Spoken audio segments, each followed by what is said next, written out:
El lejano oeste norteamericano fue, durante la segunda mitad del siglo XIX, un escenario donde la violencia y el mito se confundieron con facilidad. En ese territorio de fronteras en expansión, donde la ley llegaba tarde y los hombres armados imponían su voluntad, surgieron personajes que encarnaron la figura del forajido. No eran meros ladrones, se convirtieron en símbolos de un tiempo turbulento, temidos tanto por sus crímenes como por la fascinación que despertaban en los relatos posteriores. Entre ellos destacan nombres que todavía resuenan: Billy the Kid, Jesse James, John Wesley Hardin.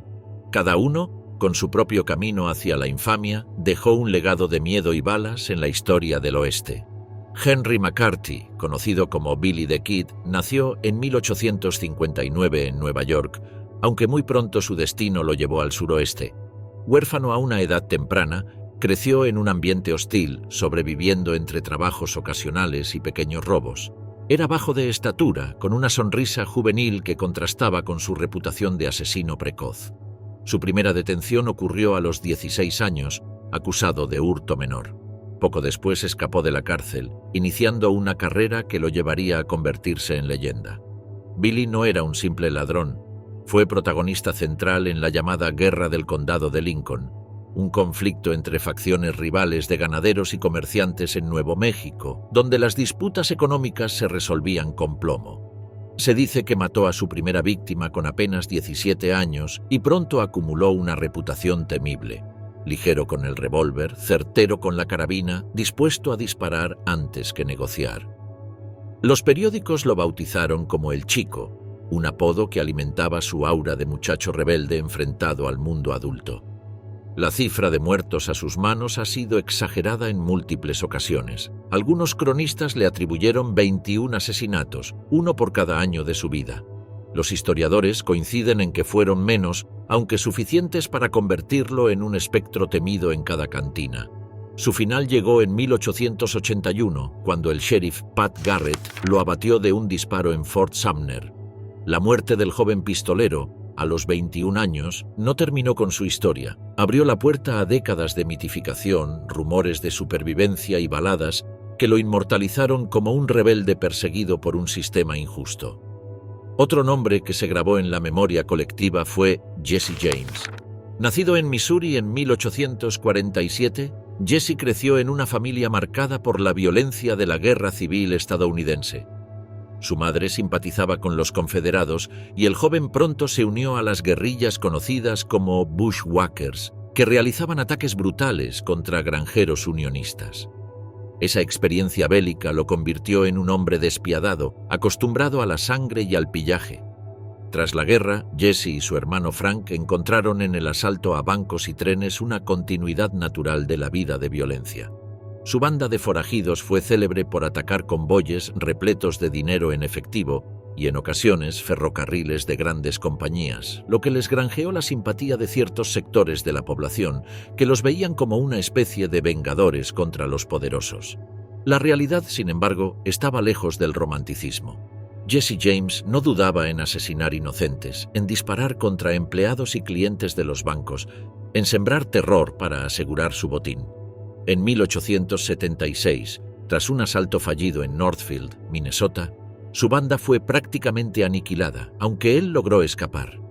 Durante años vivió como un fugitivo, mudándose constantemente, hasta que en 1882 fue traicionado por uno de sus propios hombres, Robert Ford, quien le disparó por la espalda mientras colgaba un cuadro en su casa. La noticia de su muerte recorrió el país. Algunos celebraron el fin de un asesino, otros lo lloraron como un héroe rebelde que había desafiado al sistema. Su figura, como la de Billy the Kid, se alimentó del folclore popular en canciones y leyendas que lo presentaban como un Robin Hood americano, aunque sus víctimas recordaban otra realidad. Si Billy representaba la juventud descarriada y Jesse James el guerrillero convertido en asaltante, John Wesley Hardin fue el retrato más puro de la violencia desmedida. Nacido en Texas en 1853, Hardin creció en un entorno donde la vida humana tenía poco valor.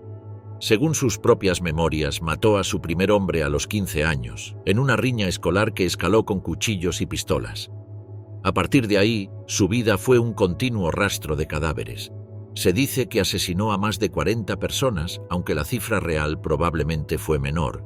Aún así, sus actos lo convirtieron en uno de los pistoleros más temidos. Hardin era conocido por su temperamento explosivo y su disposición a matar por cualquier motivo, desde disputas de juego hasta discusiones banales en una taberna. La fama de cruel le precedía. Una de las anécdotas más citadas cuenta que disparó contra un hombre que roncaba demasiado fuerte en la habitación contigua de una posada. Su reputación lo convirtió en un fantasma que recorría Texas, enfrentándose tanto a ciudadanos comunes como a agentes de la ley. Finalmente fue capturado en 1877 y condenado a prisión, donde pasó casi 2 décadas.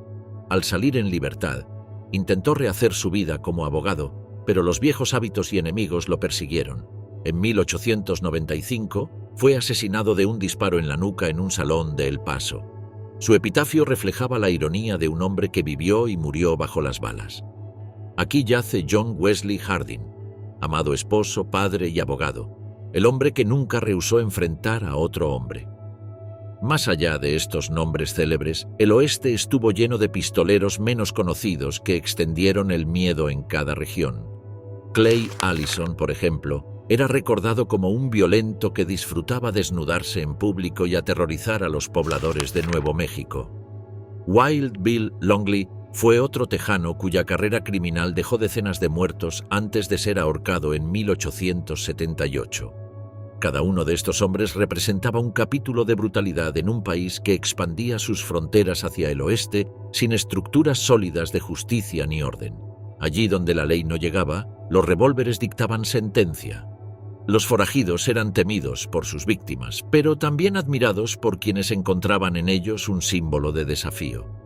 En un tiempo en que las grandes compañías ferroviarias, los bancos y los rancheros poderosos acaparaban la riqueza, no faltaban quienes justificaban la violencia de estos hombres como una forma de resistencia, aunque en la práctica sus crímenes no distinguían entre ricos y pobres.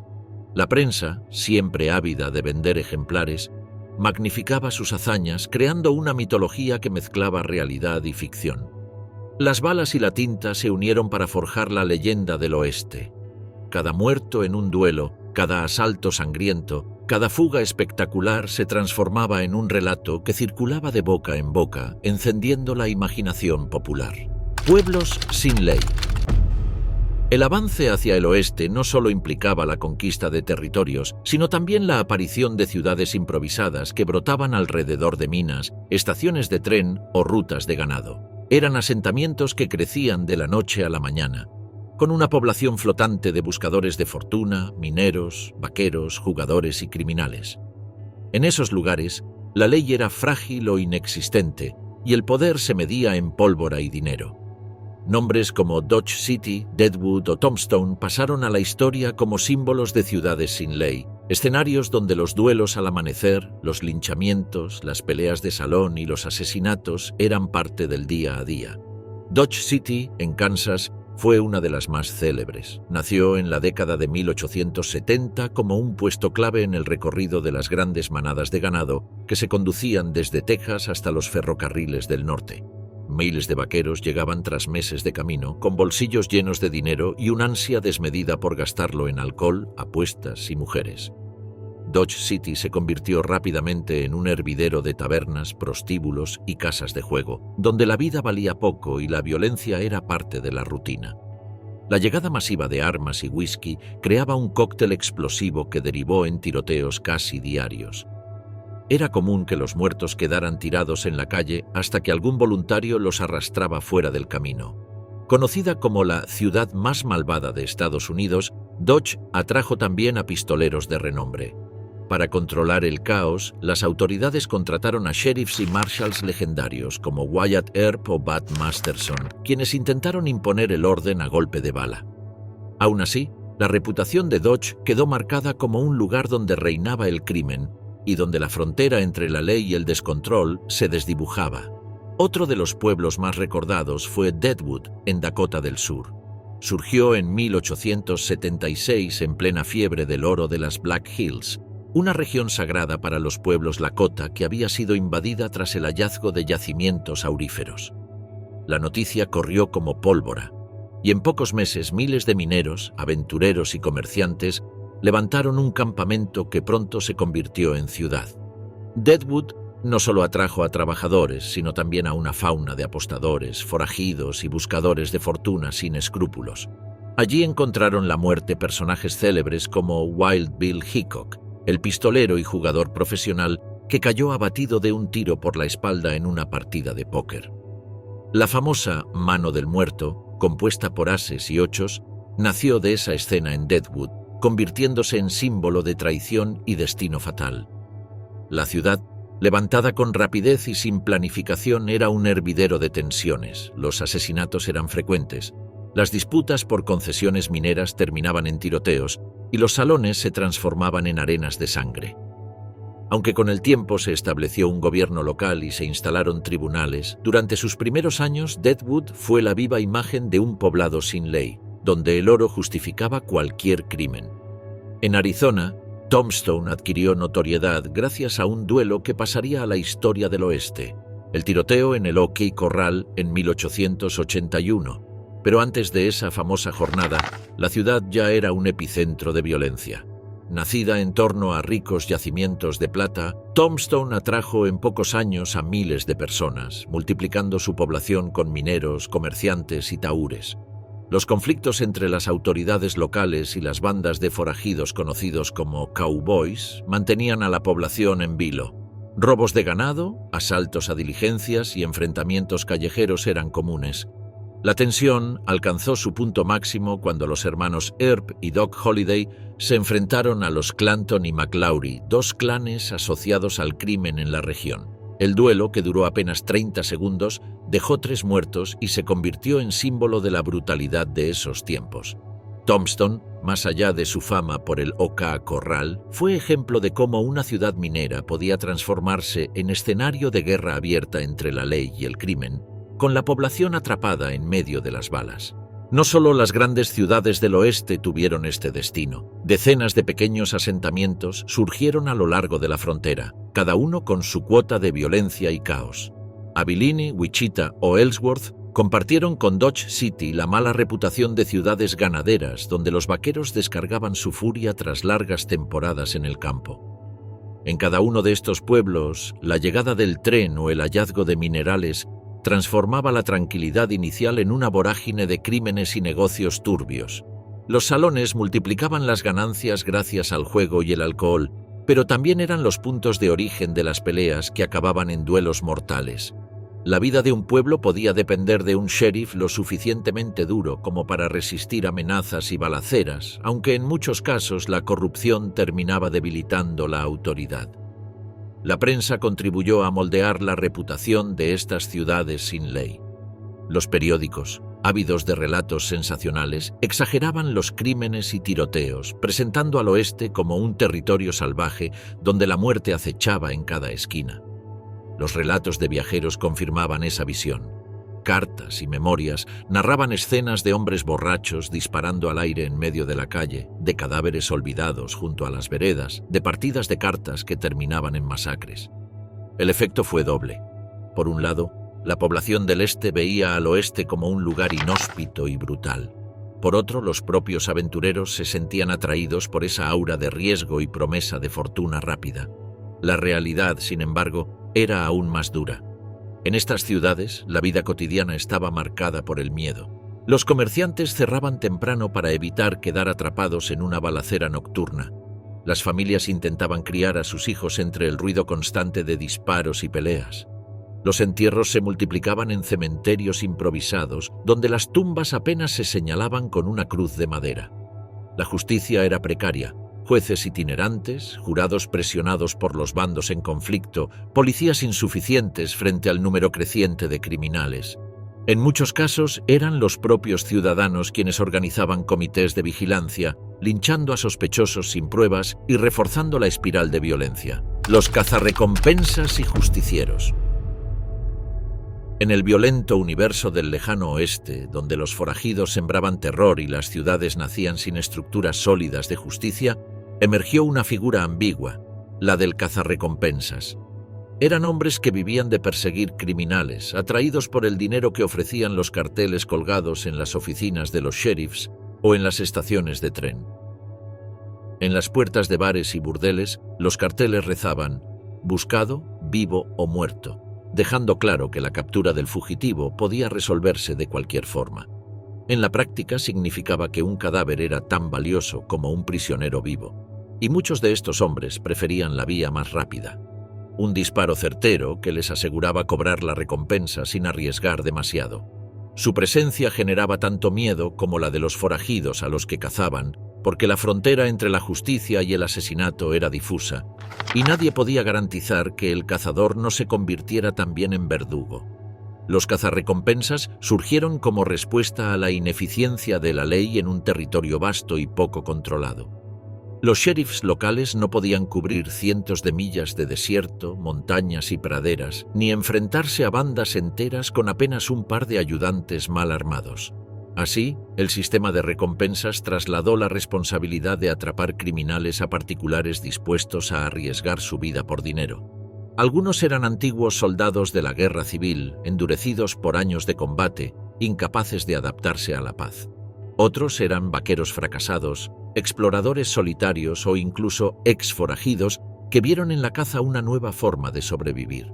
No faltaban los que usaban la excusa de la recompensa para justificar asesinatos y venganzas personales. Cada uno llevaba consigo un código propio, donde la justicia quedaba relegada a un papel secundario frente al beneficio económico. La vida de un cazarrecompensas era dura. Recorriendo territorios inhóspitos, dormían bajo las estrellas, comían lo que podían cazar o encontrar en los pueblos, y cargaban siempre con armas listas para disparar. Sus métodos eran directos. Seguían huellas en la arena, sobornaban a cantineros, arrancaban información a golpe de puño o intimidación. En muchos casos, se infiltraban en las mismas tabernas y guaridas donde se ocultaban sus presas, dispuestos a esperar horas o días antes de atacar. El momento de la captura era siempre violento. Un tiroteo en medio de la calle, una emboscada en el desierto o una pelea sangrienta en la penumbra de un salón. Los forajidos sabían que ser cazados vivos equivalía a la horca, por lo que resistían hasta la muerte. Esa resistencia hacía que los cazarrecompensas, más que perseguidores, fueran ejecutores. Entre los nombres más célebres se encuentra Charlie Siringo, un cowboy que se convirtió en agente de la agencia Pinkerton, quizá la organización más famosa de detectives privados en Estados Unidos. Siringo persiguió a miembros de la banda de Butch Cassidy y Sundance Kid, siguiendo pistas durante meses por desiertos y montañas. Su testimonio muestra la crudeza del oficio: infiltraciones entre criminales, viajes interminables y enfrentamientos en los que una bala podía poner fin a todo. Otro ejemplo fue Tom Horn, un ex soldado que se ganó la reputación de pistolero a sueldo y cazarrecompensas en Wyoming. Horn trabajaba a menudo para los poderosos rancheros, eliminando abigeos o rivales en disputas de tierras. Su violencia fue tan desmedida que acabó en la horca en 1903, acusado del asesinato de un adolescente. La frontera entre justiciero y asesino nunca estuvo más difusa que en figuras como la suya. Además de los cazarrecompensas motivados por dinero, existían los llamados justicieros, hombres que asumían la tarea de enfrentar al crimen por convicción personal o por un sentido distorsionado del honor. Muchos de ellos eran antiguos agentes de la ley que no podían tolerar la impunidad de los bandidos. Otros eran ciudadanos comunes que habían perdido familiares en manos de forajidos y decidieron tomar las armas. Estos justicieros se movían al margen del sistema, ejecutando criminales sin juicio previo, convencidos de que estaban limpiando la frontera de escoria. En algunos casos, eran aplaudidos por comunidades cansadas de la violencia. En otros, eran vistos como asesinos que perpetuaban el ciclo de sangre. El oeste no distinguía entre héroes y villanos y los justicieros vivían en esa zona gris. La violencia de los cazarrecompensas alcanzó dimensiones casi míticas con la expansión de los afiches de «Se busca». Las recompensas variaban desde unos pocos dólares por ladrones menores hasta sumas considerables por líderes de bandas. Jesse James llegó a tener un precio de $10,000 sobre su cabeza, una cifra astronómica para la época, capaz de tentar a aliados y desconocidos por igual. Ese dinero se convirtió en motor de traiciones, como ocurrió cuando Robert Ford mató a Jesse James para cobrar la suma prometida. En ese sentido, los cazarrecompensas no solo eran outsiders solitarios, sino también parte de un sistema de corrupción y oportunismo que alimentaba la traición y la muerte. El oeste fue testigo de innumerables historias de persecuciones. Un cazarrecompensas podía seguir el rastro de un forajido durante semanas, cabalgando por desiertos abrasadores, cruzando ríos desbordados o atravesando montañas heladas. Cada encuentro era un duelo anticipado. Ambos sabían que solo uno saldría con vida. La población local observaba estas escenas con una mezcla de miedo y admiración, pues sabían que el mismo hombre que cazaba criminales podía volverse contra ellos si había suficiente dinero de por medio. En muchos pueblos, la llegada de un cazarrecompensas generaba tanto temor como la de los forajidos. La violencia era inevitable. La literatura popular y los periódicos engrandecieron su figura. Se los pintaba como solitarios de rostro endurecido, cabalgando contra el horizonte, con una estrella de plata prestada en el pecho y la mirada fija en su presa. En realidad, la mayoría eran hombres comunes, endurecidos por la necesidad, movidos por la codicia y dispuestos a matar sin miramientos. El mito del justiciero romántico surgió después, cuando las novelas baratas de dime novels comenzaron a circular en el este, alimentando la fantasía de lectores que jamás habían pisado la frontera. Allí, los cazarrecompensas se transformaban en paladines de la justicia, cuando en verdad eran engranajes de un sistema brutal donde la vida se negociaba a balazos. El ocaso de esta figura llegó con la consolidación del Estado y el avance de los ferrocarriles, que facilitaron el movimiento de tropas y agentes de la ley. A medida que el oeste fue poblándose y organizándose, el espacio para la violencia descontrolada se redujo. Duelos bajo el sol del mediodía. En el imaginario del lejano oeste, pocas escenas resultan tan icónicas como dos hombres enfrentados en una calle polvorienta, con las manos cerca del revólver, aguardando el instante en que un parpadeo, una palabra o un simple gesto desatará la lluvia de balas. Los duelos mortales fueron parte del tejido cotidiano de muchas ciudades fronterizas, aunque no siempre respondían al romanticismo con que fueron retratados más tarde en novelas y películas. La realidad era más brutal, más improvisada y muchas veces más injusta. Peleas nacidas en mesas de póker, discusiones ebrias en un salón, disputas por tierras o mujeres que terminaban a plena luz del día, ante la mirada de vecinos que sabían que un disparo podía marcar la diferencia entre la vida y la tumba. Los duelos eran producto de un mundo en el que el honor tenía un peso incalculable. En el oeste, la reputación era casi tan valiosa como el dinero y un insulto público podía arruinar la vida de un hombre. En sociedades donde la ley llegaba tarde, la defensa del honor se resolvía por las propias manos. El arma de fuego, barata y accesible, se convirtió en extensión del orgullo personal. Los duelos no eran siempre encuentros pactados, a menudo surgían de manera súbita, en medio de un salón abarrotado, cuando una partida de cartas terminaba en acusaciones de trampa.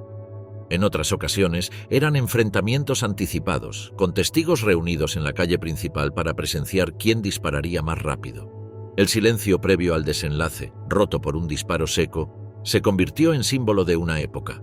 Uno de los duelos más famosos tuvo lugar en 1881 en Tombstone, Arizona, durante el tiroteo del OK Corral.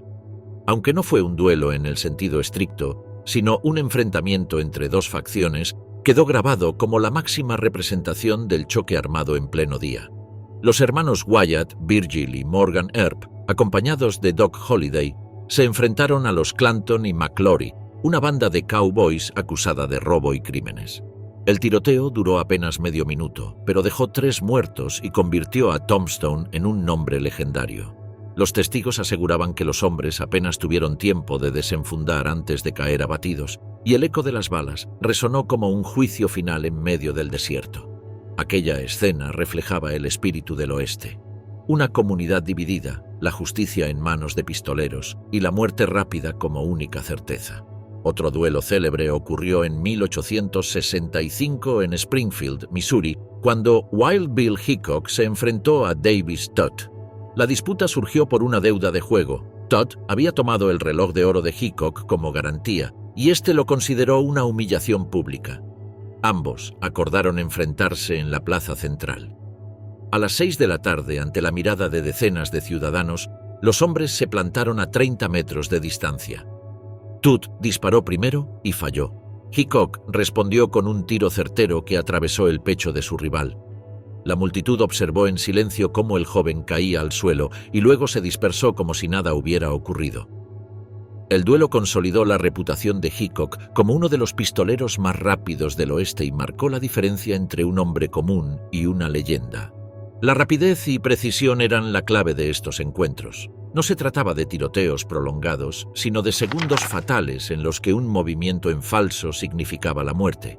La mayoría de los duelos terminaban con un solo disparo. Rara vez había tiempo para recargar. El ambiente era tan tenso que, según relatos de la época, los espectadores contenían la respiración, conscientes de que un proyectil perdido podía alcanzarlos.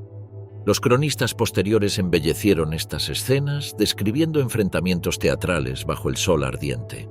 Pero quienes vivieron esos momentos recordaban el olor a pólvora, el silencio súbito después del disparo y el cuerpo inerte en medio de la calle. No todos los duelos eran justos. A menudo uno de los contendientes estaba ebrio, herido o mal preparado. Hubo casos de trampas deliberadas, como pistolas manipuladas para fallar o cómplices ocultos entre la multitud. En ocasiones, el duelo era simplemente una excusa para asesinar a sangre fría. El propio John Wesley Hardin, célebre pistolero texano, relató cómo mataba a rivales en supuestos duelos que él mismo provocaba con insultos o provocaciones.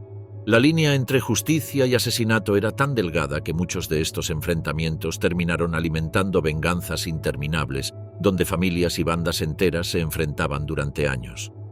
Los duelos también respondían a las tensiones raciales y sociales de la época.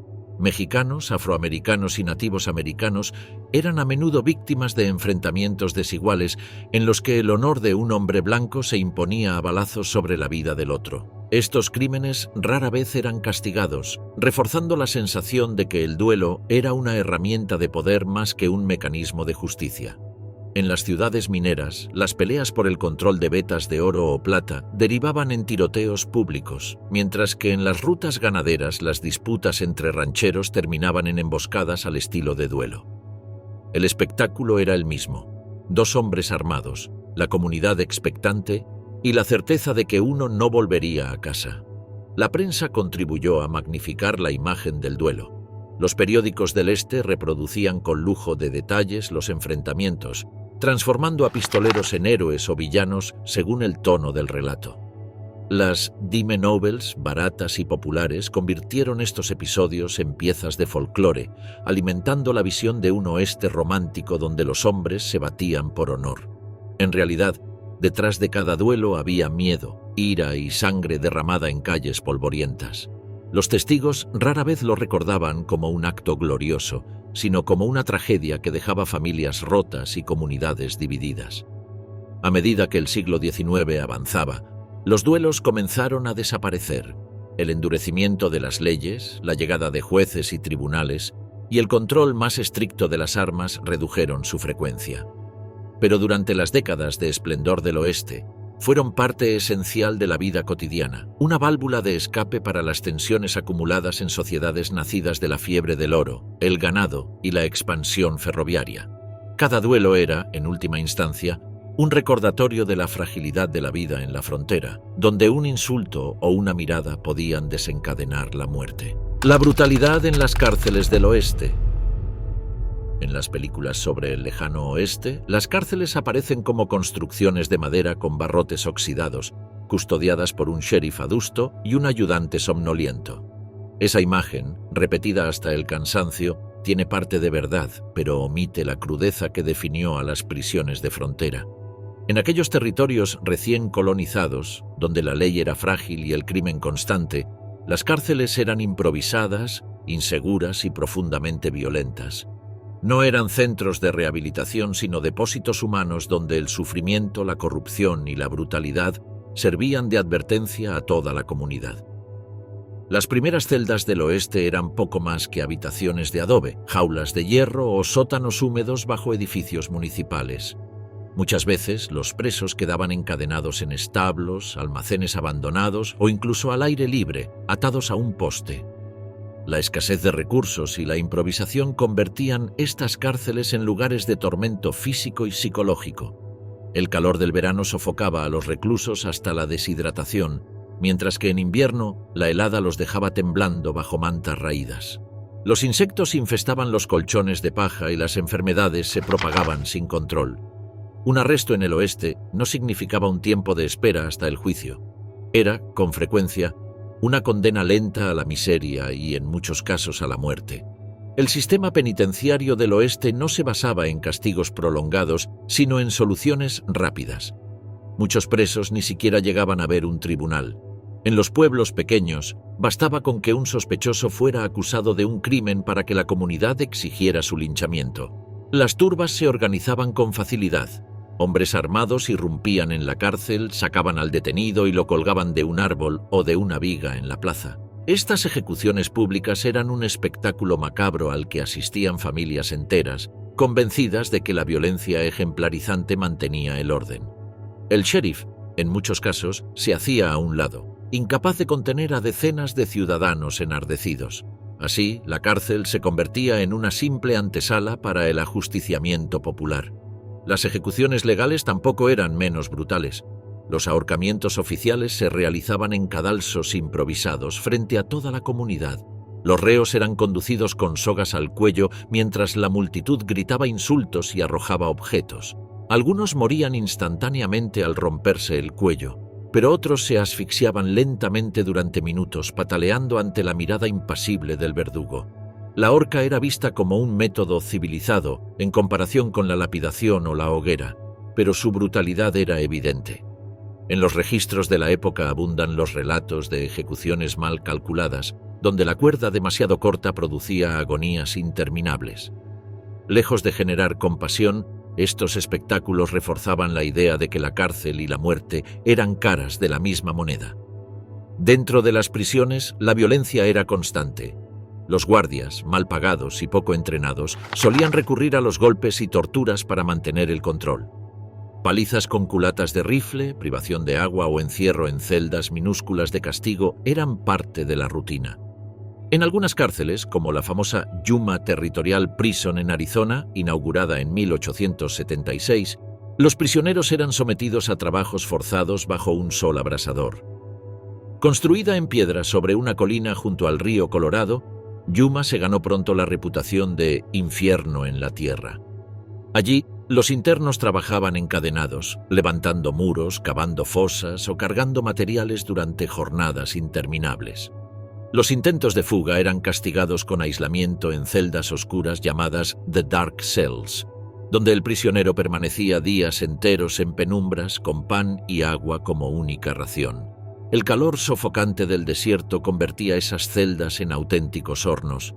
Los visitantes que dejaban testimonios de la prisión de Yuma coincidían en describirla como un lugar inhumano, temido incluso por los criminales más endurecidos. Otro centro que simbolizó la dureza del oeste fue la prisión de Huntsville, en Texas, inaugurada en 1849. Allí, los prisioneros eran empleados en campos de trabajo, encadenados en cuadrillas que cultivaban algodón o construían caminos. Las condiciones eran tan duras que muchos morían de agotamiento o enfermedades antes de cumplir sus sentencias. En un contexto donde la vida humana tenía poco valor, el sistema carcelario reflejaba la misma lógica de brutalidad que regía las calles y los duelos. La superpoblación era un problema constante. En ciudades mineras, oleadas de arrestos llenaban cárceles diseñadas para unas pocas decenas de personas, forzando a los prisioneros a dormir de pie o en pasillos. La mezcla de criminales violentos con pequeños ladrones o borrachos comunes generaba un ambiente explosivo en el que los más fuertes imponían su dominio a golpes. Las violaciones, el robo entre internos y los asesinatos dentro de la celda eran frecuentes, muchas veces tolerados por los guardias que preferían mirar hacia otro lado. Las cárceles no rehabilitaban, creaban criminales más endurecidos, preparados para la violencia al salir en libertad. El miedo a las fugas también marcó la vida carcelaria. Las prisiones improvisadas eran frágiles, con barrotes que podían serrucharse y paredes de madera fáciles de atravesar. No era raro que las comunidades despertaran con la noticia de que un grupo entero había escapado durante la noche. En respuesta, algunos sheriffs recurrieron a métodos cada vez más extremos: encadenar a los prisioneros al suelo, mantenerlos bajo guardia armada las 24 horas o trasladarlos constantemente para evitar conspiraciones. Aún así, los intentos de fuga seguían siendo parte del día a día, alimentando la sensación de que la cárcel era solo un paréntesis entre la libertad y la horca. Los testimonios de viajeros y periodistas del este que visitaban las cárceles del oeste eran unánimes. Se trataba de lugares de barbarie. Relatos hablaban de celdas infestadas de ratas, de hombres famélicos que mendigaban sobras a los guardias, de ejecuciones improvisadas en los patios interiores. Algunos comparaban las prisiones con los calabozos medievales, una regresión en pleno siglo XIX dentro de un país que se proclamaba moderno y democrático. Pero para las comunidades de frontera, esas cárceles eran un mal necesario, un símbolo de orden frente al caos. El sufrimiento de los prisioneros era visto como justicia natural, un castigo ejemplar que recordaba a todos cuál era el precio de desafiar la ley. Los asaltos a trenes y diligencias. El progreso en el oeste llegó acompañado de símbolos de modernidad que transformaron la vida cotidiana: los trenes y las diligencias. El ferrocarril unía ciudades distantes y permitía transportar riquezas a gran velocidad, mientras que las diligencias conectaban asentamientos aislados con rutas comerciales y centros urbanos. Sin embargo, estos avances también se convirtieron en blancos perfectos para los forajidos. Cargados de oro, efectivo, correo y pasajeros adinerados, eran tentaciones irresistibles para bandas armadas que no dudaban en dejar un rastro de cadáveres a su paso. Los asaltos a trenes y diligencias se transformaron en la máxima expresión de la violencia organizada en la frontera, espectáculos de sangre que sembraban terror en cada valle y desierto. Las diligencias fueron las primeras víctimas. A mediados del siglo XIX, antes de que el ferrocarril se extendiera por todo el territorio, estas carrozas eran esenciales para el transporte de correo, dinero y viajeros. Tiradas por caballos y conducidas por valientes drivers, recorrían rutas inhóspitas plagadas de peligros: indios hostiles, accidentes, tormentas y, sobre todo, asaltantes. Los forajidos aprovechaban los tramos desiertos, donde el polvo cubría el horizonte y no había testigos. Armados con revólveres y escopetas recortadas, irrumpían desde los matorrales, obligaban a detener el carruaje y despojaban a pasajeros y correos de todo valor. En muchos casos, los asaltos terminaban en violencia gratuita. Viajeros asesinados por resistirse, conductores acribillados para dar ejemplo. La Wells Fargo, la compañía de diligencias más poderosa, se convirtió en objetivo recurrente. Sus cofres repletos de oro y billetes eran tan codiciados que se estima que durante las décadas de 1860 y 1870 la empresa sufrió cientos de robos. La respuesta fue contratar guardias armados, escoltas a caballo y, en última instancia, detectives privados como los de la agencia Pinkerton para cazar a los responsables. Uno de los asaltantes de diligencias más célebres fue Charles Bowles, conocido como Black Bart. Vestido con un largo abrigo, un sombrero de ala ancha y un pañuelo que cubría su rostro, era famoso por robar diligencias de Wells Fargo en California sin disparar una sola bala. Su peculiar estilo incluía dejar poemas sarcásticos en los lugares de sus robos, lo que le otorgó una fama de caballero bandido. Sin embargo, la mayoría de los asaltantes no eran tan teatrales. Actuaban con brutalidad, disparaban a los caballos para detener el carruaje y amedrentaban a los pasajeros con violencia extrema.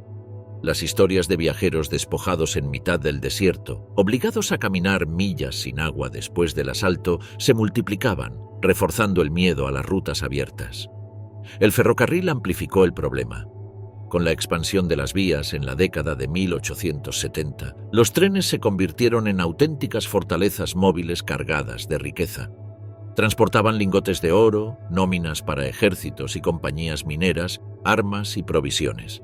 Para los forajidos, un tren era un botín en movimiento, más arriesgado pero mucho más lucrativo que una diligencia. Los ataques se convirtieron en operaciones planificadas. Las bandas desmontaban tramos de vía para descarrilar locomotoras, colocaban barricadas en medio del desierto o asaltaban directamente vagones blindados mientras los pasajeros permanecían aterrados. El estruendo de los disparos, los gritos de los viajeros y el humo de la locomotora detenida componían escenas que parecían sacadas de una pesadilla.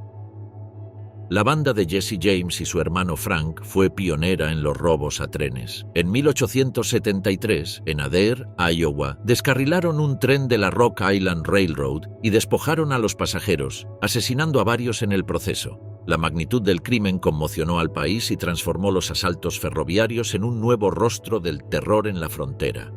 Poco después, otras bandas siguieron su ejemplo, como la célebre pandilla de Butch Cassidy y Sundance Kid, quienes a finales del siglo XIX protagonizaron algunos de los atracos más audaces contra convoyes en Wyoming y Utah. Sus golpes eran tan notorios que incluso compañías aseguradoras presionaron a los gobiernos estatales para reforzar la protección de las líneas férreas, desplegando guardias armados en los vagones y contratando a detectives privados especializados en seguir el rastro de los fugitivos por miles de millas.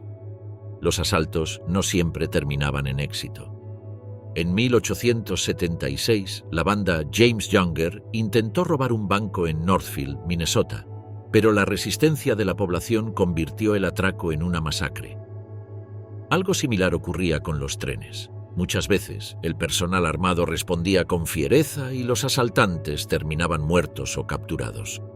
Sin embargo, el aura de los forajidos crecía con cada intento, fallido o no, alimentado por la prensa sensacionalista que describía sus gestas con tintes de epopeya. El pueblo estadounidense, dividido entre el horror y la fascinación, veía en esos ataques una mezcla de barbarie y aventura. Las compañías de trenes implementaron medidas cada vez más extremas. Algunos vagones blindados incluían trampillas desde las que los guardias disparaban contra los asaltantes. En otros casos, se instalaron cajas fuertes con mecanismos de tiempo imposibles de abrir durante el viaje. A pesar de ello, los forajidos seguían innovando, atacando estaciones aisladas en lugar de los trenes en marcha, o secuestrando empleados para obligarlos a entregar las llaves de los cofres. La violencia escaló hasta niveles que parecían una guerra privada entre bandidos y compañías ferroviarias. Los Pinkerton, contratados como brazo armado de la industria, persiguieron sin descanso a estas bandas, infiltrándose en sus círculos y aniquilando a varios grupos enteros. Pero el precio era alto. Cada asalto fallido dejaba tras de sí cadáveres de pasajeros inocentes y pueblos sumidos en el miedo. Los relatos de sobrevivientes dan cuenta del terror que suponía un asalto.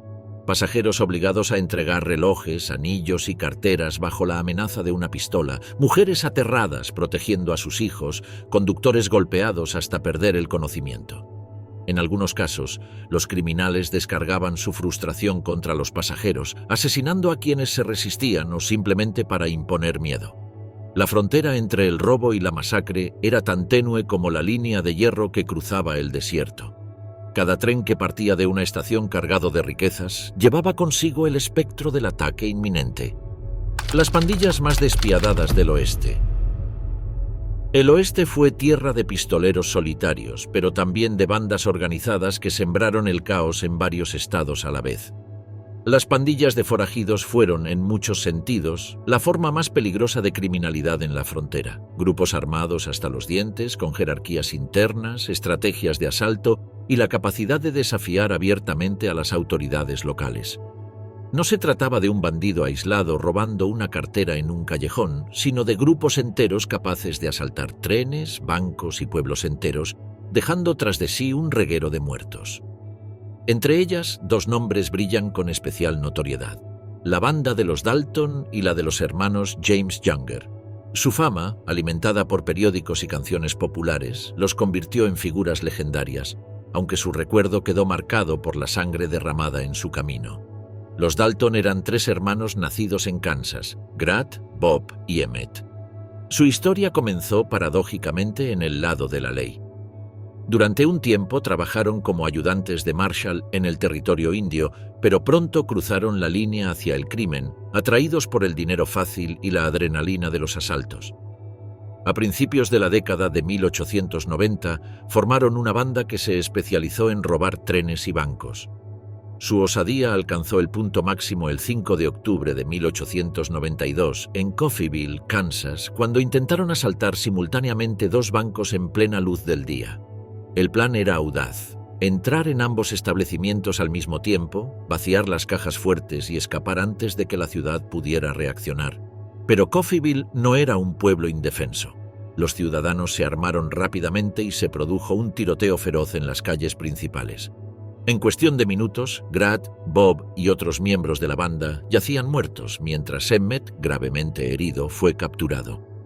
El fracaso en Coffeyville se convirtió en leyenda, un ejemplo de cómo incluso las pandillas más temidas podían caer ante la resistencia de una comunidad decidida. Emmett sobrevivió a su condena y más tarde escribió memorias que describían la violencia y la vida errante de aquellos años, dejando testimonio directo del precio de la vida criminal. Más célebre aún fue la banda de los James Younger, liderada por Jesse y Frank James, junto a Cole, Jim, John y Bob Younger. Surgida tras la Guerra Civil, esta pandilla combinó la experiencia militar de sus integrantes con una ferocidad inusual. Sus asaltos a bancos y trenes se extendieron por Missouri, Kentucky, Iowa y otros estados, convirtiéndose en la pesadilla de compañías ferroviarias y pequeñas comunidades. El grupo era experto en planificar emboscadas y escapar con rapidez, aprovechando el conocimiento del terreno y la lealtad de simpatizantes locales que veían en ellos a héroes vengadores del sur derrotado. Sin embargo, la brutalidad de sus ataques desmentía cualquier idealismo. Empleados asesinados a sangre fría, pasajeros aterrados en vagones saqueados, pueblos enteros paralizados por el miedo. El clímax de su historia llegó en 1876, con el asalto al First National Bank de Northfield, Minnesota. La resistencia de la población convirtió el robo en un desastre. 2 miembros de la banda murieron en el acto y los Younger fueron capturados tras un tiroteo posterior. Jesse y Frank lograron huir, pero la pandilla quedó prácticamente destruida. El episodio de Northfield demostró que incluso los grupos más organizados podían encontrar la ruina en un solo golpe fallido. Más allá de los Dalton y los James Younger, otras pandillas también marcaron el paisaje del oeste. La banda de Butch Cassidy y Sundance Kid, conocida como el Wild Bunch, se especializó en asaltos a trenes y bancos a finales del siglo XIX. Con un estilo más planificado y menos sangriento que otros grupos, el Wild Bunch logró atracos espectaculares en Wyoming y Utah, convirtiéndose en objetivo prioritario de la agencia Pinkerton. Sus persecuciones, que se extendieron incluso hasta Sudamérica, contribuyeron a forjar uno de los mitos más duraderos del oeste. En paralelo, pandillas menos conocidas pero igualmente brutales, como la de Sam Bass en Texas o la de Rufus Buck en el territorio indio, mostraron la diversidad del crimen organizado en la frontera.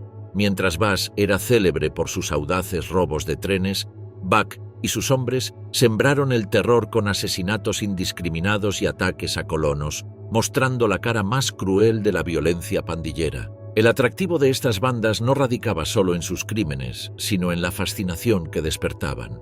La prensa los retrataba como figuras casi míticas, mitad demonios, mitad rebeldes. Las dime novels los convertían en protagonistas de aventuras románticas, suavizando la brutalidad de sus actos. Para algunos sectores, representaban un desafío a las grandes compañías ferroviarias y bancarias que se enriquecían a costa de los pequeños agricultores. Esa visión alimentaba la simpatía popular, aunque en la práctica los asaltos no distinguían entre ricos y pobres. Los testimonios de sobrevivientes recordaban a los pandilleros como hombres crueles, armados hasta los dientes, que no dudaban en matar para imponerse. La violencia que desataban estas bandas obligó a las autoridades a responder con dureza. Sheriffs locales, marshals federales y detectives privados se unieron en una guerra sin cuartel contra el crimen organizado. Los enfrentamientos eran feroces: tiroteos en las calles, emboscadas en cañones, persecuciones a caballo que se prolongaban durante días. En muchos casos, las comunidades mismas se levantaban contra los forajidos, como ocurrió en Coffeyville. El choque entre pandillas y ciudadanos armados dejó escenas de violencia que marcaron a generaciones enteras. El alcohol, el juego y la violencia en los salones. En el corazón del lejano oeste, más que la iglesia o la oficina del sheriff, el verdadero centro de la vida social era el salón. Aquellas construcciones de madera, con sus puertas batientes y el eco constante de vasos, risas y discusiones, eran mucho más que simples bares. Eran puntos de encuentro, centros de negocios turbios, arenas de juego y escenarios de violencia. En un mundo donde el ocio era escaso, y la soledad de las praderas marcaba la vida diaria, los salones ofrecían una válvula de escape, aunque a un precio. La constante amenaza de un disparo inesperado o una pelea que podía terminar en muerte. Los salones nacieron como negocios improvisados junto a rutas ganaderas y campamentos mineros. En las ciudades de frontera apenas aparecían unas cuantas casas y un almacén general, pronto surgía también un salón, pues el alcohol era uno de los productos más demandados por vaqueros, mineros y forajidos. En su interior, el ambiente estaba impregnado de humo de tabaco, el fuerte olor a whisky barato y el sonido metálico de las monedas sobre la mesa de póker. La música de un piano desafinado acompañaba a los gritos de los jugadores, mientras camareras con vestidos llamativos servían bebidas bajo la mirada insistente de hombres ebrios. El salón era el espacio donde la rutina de la frontera se transformaba en caos. El alcohol corría sin medida. El whisky, destilado muchas veces con pésima calidad, era la bebida más común, servido en vasos pequeños que se repetían hasta el amanecer. También circulaban licores caseros y aguardientes tan fuertes que podían causar ceguera o intoxicación. El consumo excesivo transformaba las noches en tormentas de violencia. Discusiones triviales escalaban rápidamente y una acusación de trampa en una partida bastaba para que los jugadores sacaran sus revólveres. Los registros de la época están llenos de relatos de hombres abatidos en medio de una mesa de cartas, con las fichas aún esparcidas en el suelo y la baraja manchada de sangre. La frase "shot over a card game" se convirtió en un lugar común en los periódicos locales. El juego era otro de los grandes motores del salón. Las mesas de póker, faro y otros juegos de azar eran escenarios de fortuna y ruina instantánea. Los taúres profesionales recorrían pueblos enteros buscando incautos a quienes desplumar con cartas marcadas y manos hábiles. La tensión en esas mesas era constante. Cada mirada, cada gesto podía ser interpretado como un engaño y la resolución solía llegar con plomo. Algunos salones se hicieron célebres por sus partidas interminables, como el Birdcage Theatre en Tombstone, donde el póker se jugaba las 24 horas del día. Allí, la frontera entre diversión y tragedia era tan delgada como el filo de un cuchillo. Los salones también eran refugio de forajidos y pistoleros. Tras un robo o una huida, era común que los bandidos se escondieran en estos lugares, donde el ruido y el bullicio servían de cobertura. Allí gastaban sus botines en alcohol, mujeres y apuestas, rodeados de cómplices y admiradores. Sin embargo, esa misma confianza los volvía vulnerables. Muchos de los pistoleros más célebres encontraron la muerte en salones. Wild Bill Hickok cayó de un disparo en la nuca mientras jugaba al póker en Deadwood. Clay Allison, un pistolero notorio por su violencia, murió borracho tras una pelea en un bar de Texas. Los salones eran trampas donde la embriaguez y la soberbia de los hombres armados se convertían en sentencia de muerte. La violencia en estos lugares no siempre quedaba restringida a disputas personales. Muchas veces, las bandas armadas irrumpían en un salón para imponer su poder, disparando al techo y despojando a los clientes de dinero y pertenencias. La falta de autoridad hacía de estos espacios escenarios propicios para crímenes colectivos. Los linchamientos, iniciados en discusiones de cantina, podían terminar con hombres arrastrados a la calle y ejecutados sumariamente. Incluso los sheriffs sabían que entrar a un salón para imponer orden era jugarse la vida. Bastaba una chispa para que toda la clientela, armada hasta los dientes, respondiera a tiros. El papel de las mujeres en los salones también estuvo marcado por la violencia. Muchas eran camareras o artistas contratadas para cantar y bailar, pero en realidad eran obligadas a acompañar a los clientes en mesas de juego o a prostituirse bajo la protección de los dueños del local. Estas mujeres sufrían abusos constantes y en no pocos casos eran víctimas de asesinatos cometidos por pistoleros ebrios. La policía rara vez investigaba esos crímenes, pues las víctimas eran vistas como parte desechable de un negocio turbio. Así, los salones se convirtieron no solo en templos del alcohol y el juego, sino también en centros de explotación y tragedias silenciadas. La arquitectura misma de los salones estaba pensada para el espectáculo de la violencia. Las puertas batientes permitían a cualquiera entrar de un empujón, generando la clásica imagen del pistolero irrumpiendo con las manos en el cinturón. El largo mostrador, con botellas alineadas y espejos decorativos, era muchas veces el lugar donde se refugiaban los parroquianos durante los tiroteos. En las paredes colgaban rifles, escopetas y, en ocasiones, cabezas de animales que reforzaban la estética ruda del lugar. El salón no era solo un bar, era un escenario preparado para el drama constante del oeste. Los periódicos del este se fascinaban con estos relatos. Cada pelea, cada asesinato en un salón era narrado con detalles sangrientos, alimentando la imagen del oeste como un territorio salvaje donde el alcohol y el juego dictaban las reglas. Esta reputación no era solo un invento literario. Viajeros que cruzaban la frontera dejaban testimonios de noches enteras interrumpidas por disparos, de cadáveres arrastrados fuera del bar al amanecer, de mesas de juego cubiertas de sangre. La dura vida de las mujeres en los burdeles y salones del oeste fue escenario de pistoleros, duelos y asaltos espectaculares, pero tras ese mundo de hombres armados existía una realidad mucho más silenciosa y desgarradora, la de las mujeres atrapadas en burdeles y salones. Mientras los forajidos pasaban a la historia por su audacia, miles de mujeres fueron reducidas a mercancías, obligadas a sobrevivir en ambientes hostiles donde la violencia, la explotación y el abuso eran parte de la rutina. Sus nombres rara vez quedaron registrados y su destino, salvo excepciones, se perdió entre paredes de madera y noches interminables de humo y alcohol. Los burdeles surgieron en paralelo al crecimiento de las ciudades mineras y ganaderas. Allí donde se levantaba un campamento de buscadores de oro o una estación de tren, pronto aparecían mujeres contratadas o forzadas para atender la demanda de placer masculino. Algunos de estos lugares operaban abiertamente como casas de tolerancia, regentadas por madamas que controlaban decenas de mujeres. Otros funcionaban en la penumbra de los salones, donde las camareras servían tragos y eran empujadas a prostituirse tras bambalinas. Para muchas no había elección. La pobreza, la orfandad o la trata las arrojaban a un destino marcado por la explotación.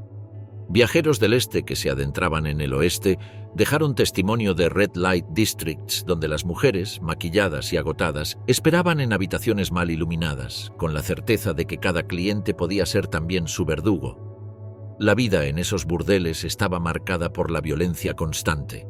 Los clientes, a menudo ebrios y armados, descargaban su frustración en mujeres indefensas. Las golpizas eran comunes y los asesinatos apenas investigados. Los registros policiales mencionan casos de prostitutas acuchilladas por pistoleros que se negaban a pagar o mujeres baleadas en discusiones absurdas. En la mayoría de los casos, los culpables nunca fueron castigados. La vida de una prostituta valía poco ante la ley y menos aún ante la sociedad. Las madamas, interesadas en mantener el negocio, preferían silenciar los crímenes antes que arriesgarse a perder clientes. Así, las muertes quedaban ocultas bajo un velo de indiferencia que convertía a los burdeles en cementerios invisibles. Las enfermedades también formaban parte del calvario. En un tiempo en que la medicina apenas podía controlar infecciones comunes, la sífilis y otras enfermedades venéreas se propagaban sin freno entre prostitutas y clientes. Muchas mujeres, sin acceso a tratamientos adecuados, terminaban marcadas de por vida o morían jóvenes. El alcohol y el opio, usados como refugio para soportar la dureza de la rutina, agravaban el deterioro físico. A los 30 años, muchas de estas mujeres parecían ancianas. Sus cuerpos eran el precio de una industria que lucraba con su sufrimiento. Algunas lograban cierta notoriedad y poder, como las llamadas madamas que regenteaban los burdeles más grandes. Figuras como Madame Mustache en California o Big Nose Kate, compañera de Doc Holliday, sobrevivieron gracias a su astucia y su capacidad de imponerse en un mundo dominado por hombres violentos. Sin embargo, estas excepciones confirmaban la regla. La mayoría quedaba atrapada en un círculo de explotación del que era casi imposible salir. Las mujeres que intentaban abandonar los burdeles eran perseguidas por deudas inventadas, amenazas de proxenetas o simplemente por el temor de no encontrar otro medio de subsistencia en un territorio que no ofrecía opciones. Los salones eran otra cara del mismo infierno. Allí, las mujeres trabajaban como soiled doves, camareras que acompañaban a los hombres en las mesas de póker y servían bebidas. Sus salarios eran miserables y el verdadero ingreso dependía de propinas obtenidas a costa de soportar manoseos, insultos y agresiones. Muchas veces eran obligadas a prostituirse en cuartos traseros, sin derecho a negarse. La violencia estaba siempre presente. Cualquier negativa podía terminar en golpes o incluso en la muerte.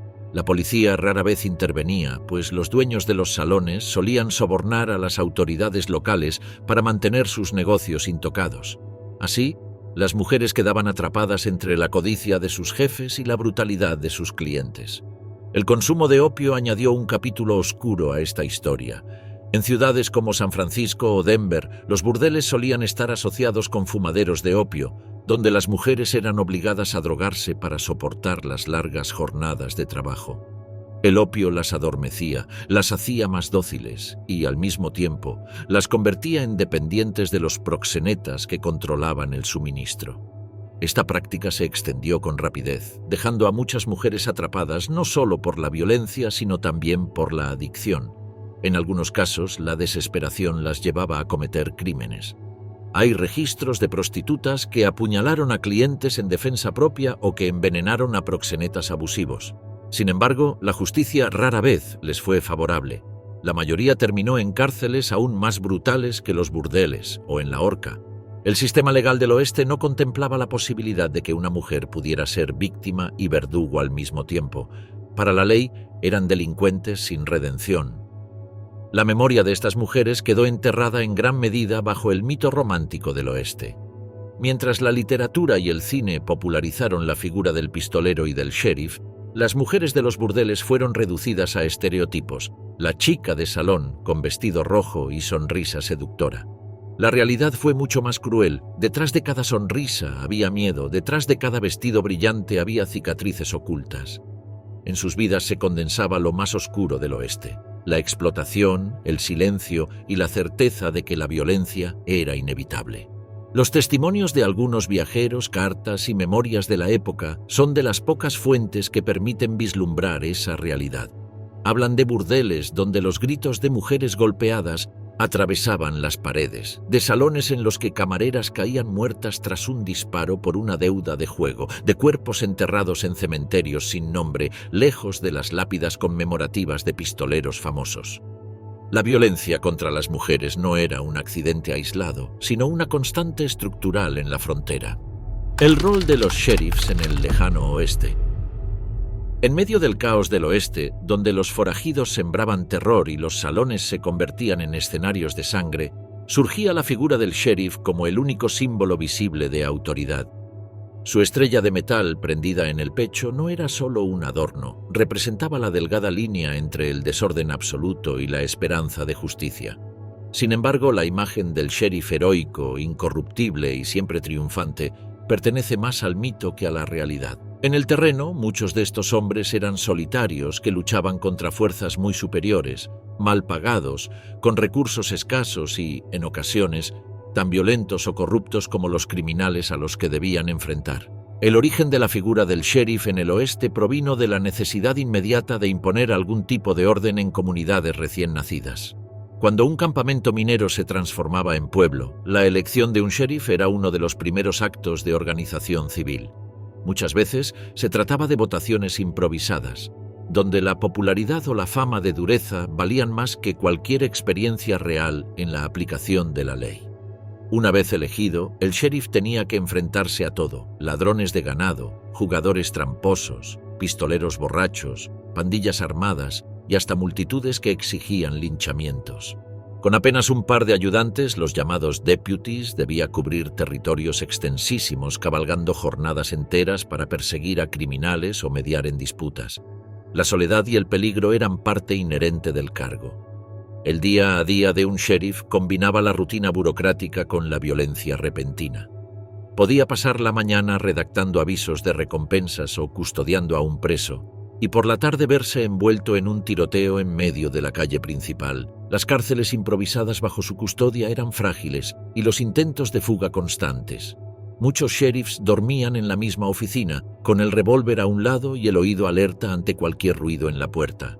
Sus salarios eran bajos y en ocasiones cobraban un porcentaje de las multas o recompensas, lo que abría la puerta a abusos y arbitrariedades. Algunos se convirtieron en auténticos caudillos locales, imponiendo su propia ley bajo la excusa del orden. A pesar de estas dificultades, varios sheriffs se hicieron célebres por su capacidad para enfrentar al crimen.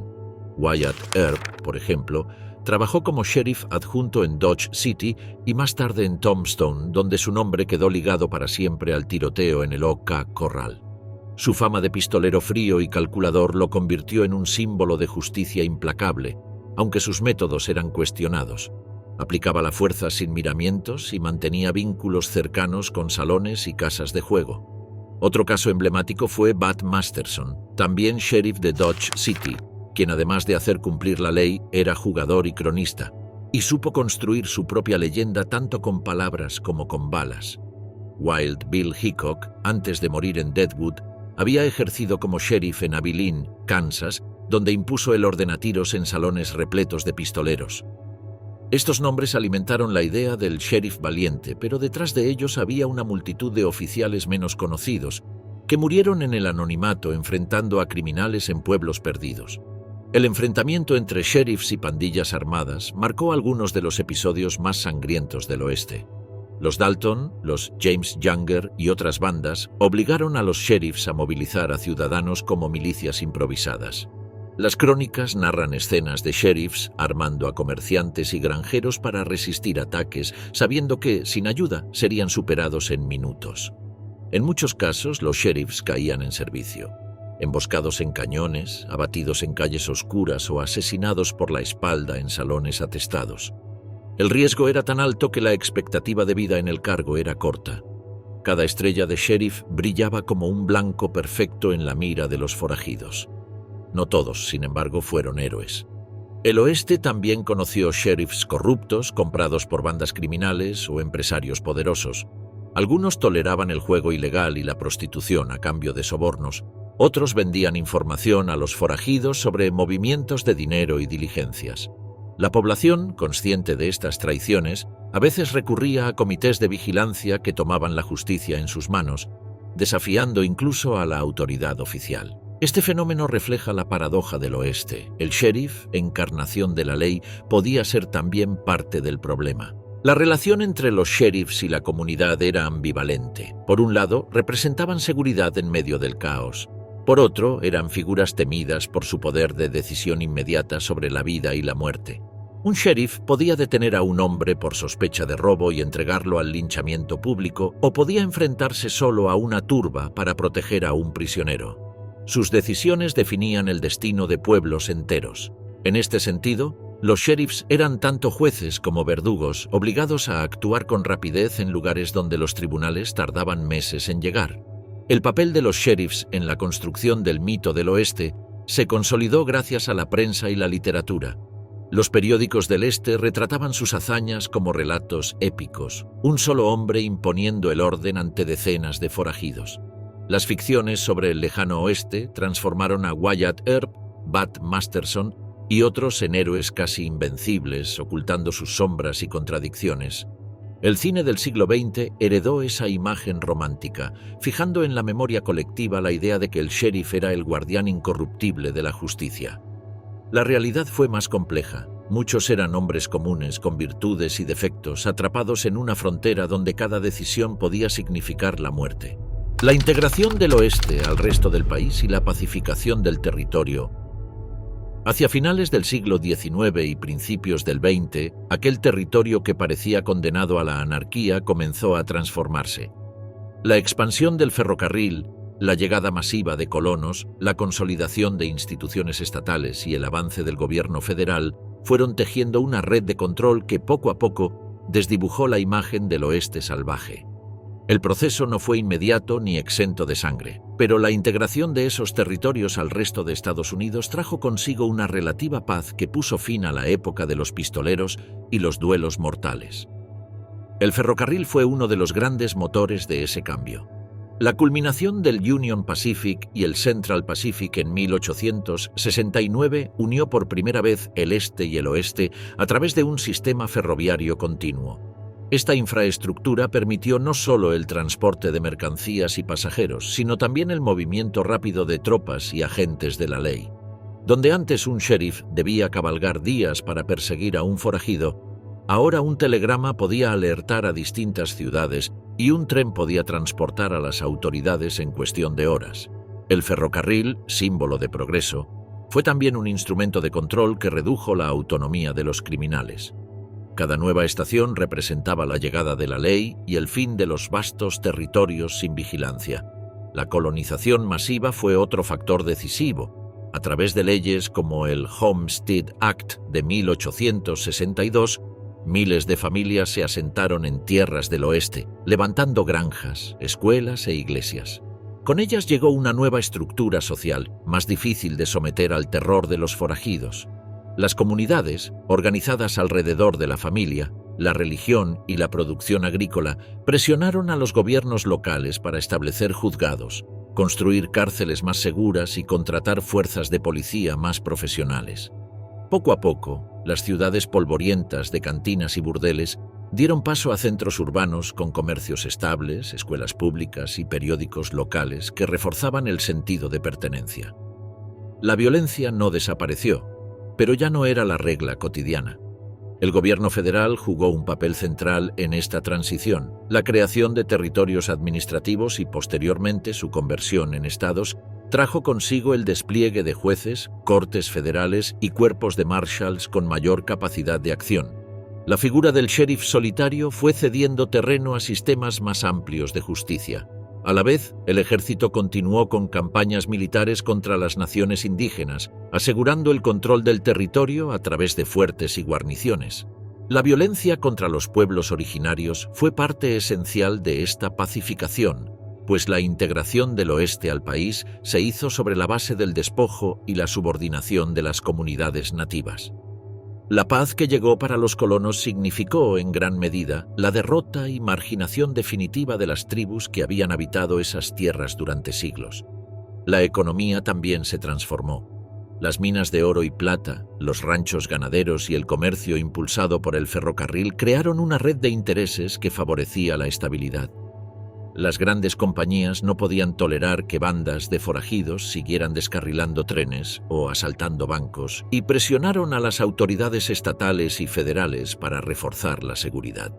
La llegada de agencias como la Pinkerton consolidó una vigilancia privada que complementaba a la oficial, contribuyendo a la persecución y eliminación de muchas pandillas famosas. La muerte de Jesse James en 1882, la desintegración de la banda Dalton en 1892 y la desaparición del Wild Bunch a inicios del siglo XX simbolizaron el final de una era. Las ciudades reflejaron este cambio con claridad. Dodge City, alguna vez descrita como la ciudad más malvada de América, dejó atrás su reputación cuando las rutas de ganado fueron desviadas y las familias reemplazaron a los vaqueros itinerantes. Deadwood, nacida del oro y la violencia, se transformó en un centro administrativo. Tombstone, tras la fiebre de la plata y el infame tiroteo en el OK Corral, se fue apagando hasta convertirse en una localidad más integrada al entramado de Arizona.